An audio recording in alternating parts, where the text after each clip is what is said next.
Hello everybody and welcome back to the Blockade Pirates channel, and today we've got a deck profile for you guys. Our first one of the OP-07 meta.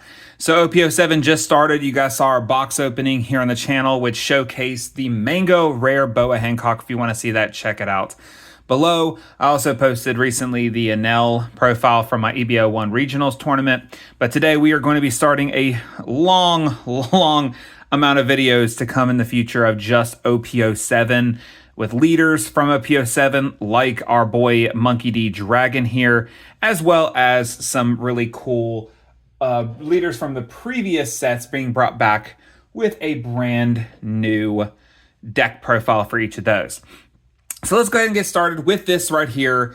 So the first leader we're going to do a video on is the Monkey D Dragon. And this right here is the alt art, which I've got to say is freaking gorgeous. So this Monkey D Dragon leader, if you want to know what he does, it is activate main phase.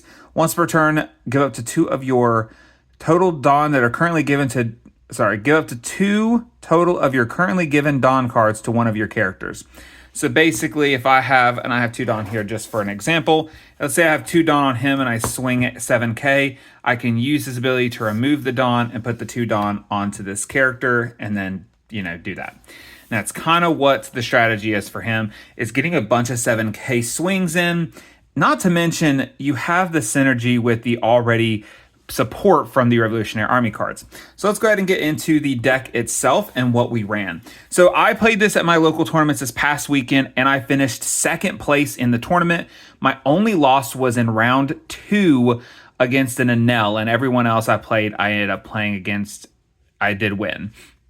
Game 1 was against a Reiju, Game 2 was the Enel, Game 3 was a Arlong, I believe. And then Game 4 was a Rob Lucci. So let's start off here with the first card in the deck, and that is the Search Package of Billow Betty. She is our Revolutionary Army Searcher. You cannot play this deck, honestly, without her. She is your searcher. She helps you get some of the cards you need to make the deck run really well and do the things you need to do for the deck, getting out some of your key components, rather it be your 8-drop Rush Dragon, or if you want your Emperor, your Ivankovs, your Limburgs, whatever you're looking for, this right here searches that for you. So of course we run 4 of those. Currently I'm running 3 of this Emporio Ivankov card. So this one, if you don't know, allows you to look at the top 3 cards of your deck and grab a Revolutionary Army card, and you can with a 5,000 power or less and play it onto the field. So I did run this card and it did help me in a couple of my matchups, but also I think the biggest issue with this card, no counter value, 5 Dawn to play out, 6k body base. I think it's got a lot of problems for it to be honestly a good card to continue to run. So this is one that I am obviously looking at replacing. I'm probably going to replace these 3 right here with 3 of the, I think its name is Mori, which is the unblockable one. I'm going to replace those 3 right here with those 3 as soon as we get a chance. So that is the current, already going to make a change in the deck. This right here is a 4 of, and I'm not going to change that, and that is the other Emporio Vakov. This one is an amazing card because basically once per turn, if this character has 7,000 power or more, you can play a Revolutionary type character with 5,000 power other than this one. So basically this card right here can continuously get me my Ivankov plays, and that is having this card on board will continuously allow me to grab cards like Lindbergh or Karasu or whatever and play them out. And so this gets me 2 characters on board. I can do it on the turn I play him, or I can do it the next turn when I'm swinging. And of course, because I'm putting 2 Dawn, I could put 2 Dawn on him and swing, then move 2 Dawn over to him, or I could put 2 Dawn on him, play out a character, and then move those 2 Dawn to someone else, so on and so forth. There are so many things you can do with Ivankov, but that is one of the key cards in the deck in my personal opinion. I'm running 4 Lindbergh, which I know some people don't necessarily think this is the greatest card. I mean, obviously the trigger doesn't pop off because he does not have a multicolor leader with Dragon, but I do like this card because I do get to KO some 3,000 power or less characters, and sometimes it's really, really good going into some of these decks that run like Rebecca with a 0 cost blocker, or the brulees from, the Katakuri decks. And just depending on what they're running, these KO those small end blockers. And I just think that's a phenomenal card to have on board. And he, again, it's a free play out. He's got counter. That's my personal opinion of it. I ran him throughout the whole tournament, and it did me really well in all my matchups.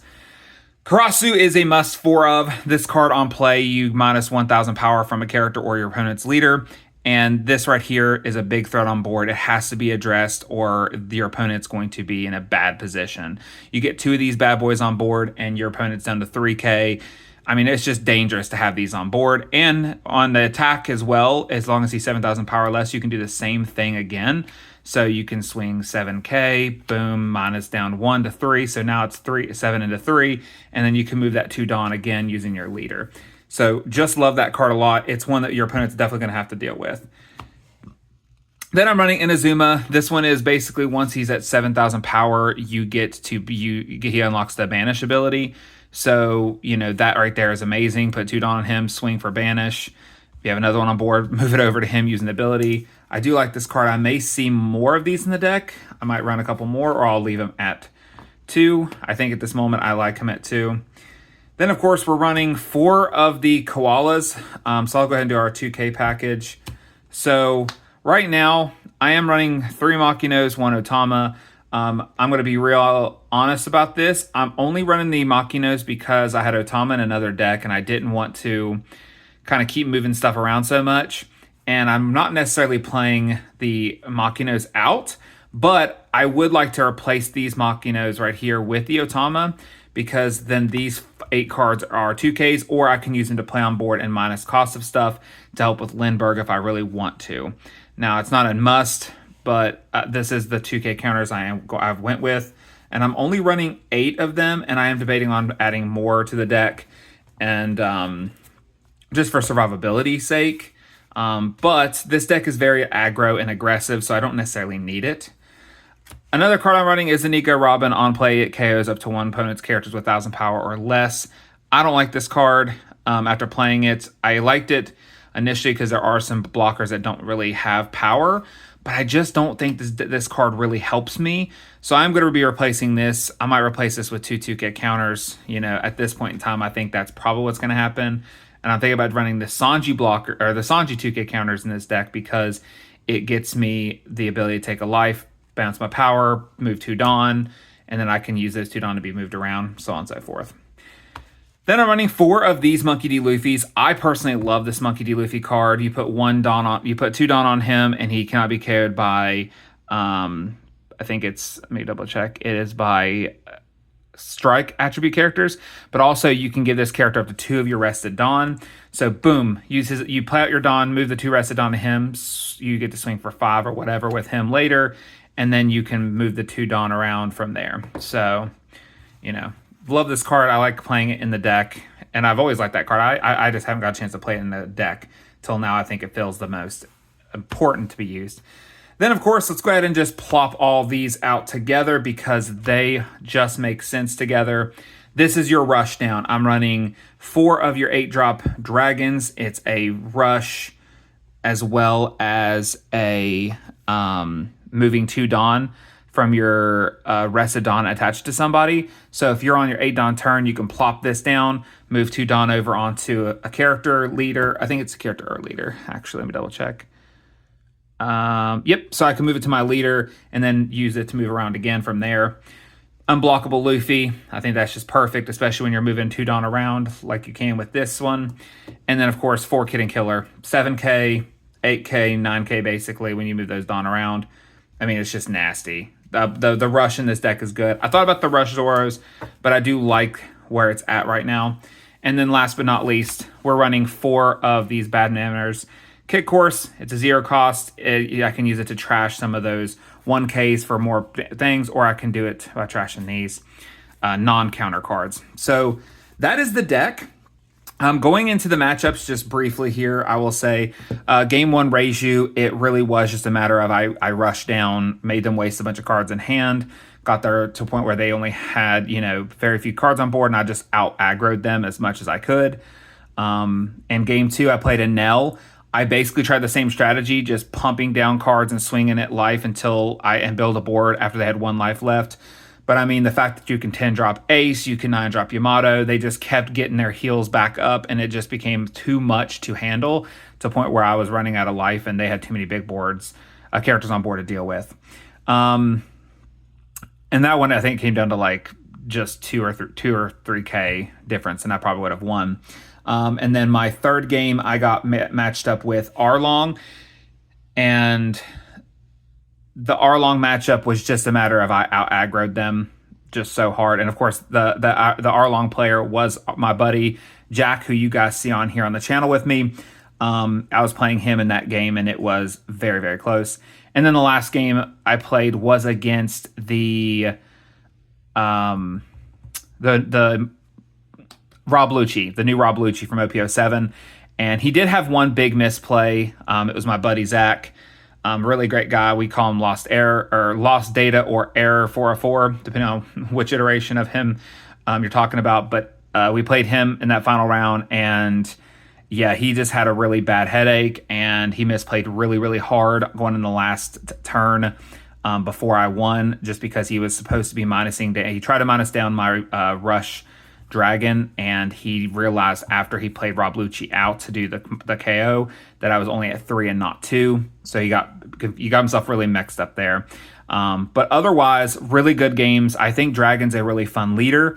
I think he is one of the best red leaders currently. I still think, Whitebeard's got a threat for obvious reasons. Zora's really, really good, but I think Dragon is a really missed opportunity leader that I think most people are like overlooking. But I do think this guy is a beast, and I think I proved a little bit this weekend at my locals that this leader has some bite in it. Obviously, I didn't get matched up against a few different opponents to try this out against, like the Bonnie or the Boa or some of those other leaders. I will say Nell really hurts to play with this deck. So, and of course, I already know playing into the purple red law is not going to be good. But that is the deck profile, guys, for the Monkey D Dragon. If you have any questions or comments or anything you want to say about this deck or things you would add to the deck, let it be known in the comments below. I do have a few changes coming to this deck, of course. Anyways, like I said, those 3 are coming out pretty much, and the Nico Robins are coming out pretty quickly. I did not enjoy them in the deck, but those will come out and I'll be replaced with some other stuff. But otherwise, like the deck. And if you want to see this deck in action, we'll be having some videos up on the channel here soon of this deck in action, so you guys can check it out. But if you did like it, if you do like this video, please give us a like at the bottom, comment, and of course, subscribe to the channel for more One Piece content. And don't forget to have a great day, and I will see you all next time.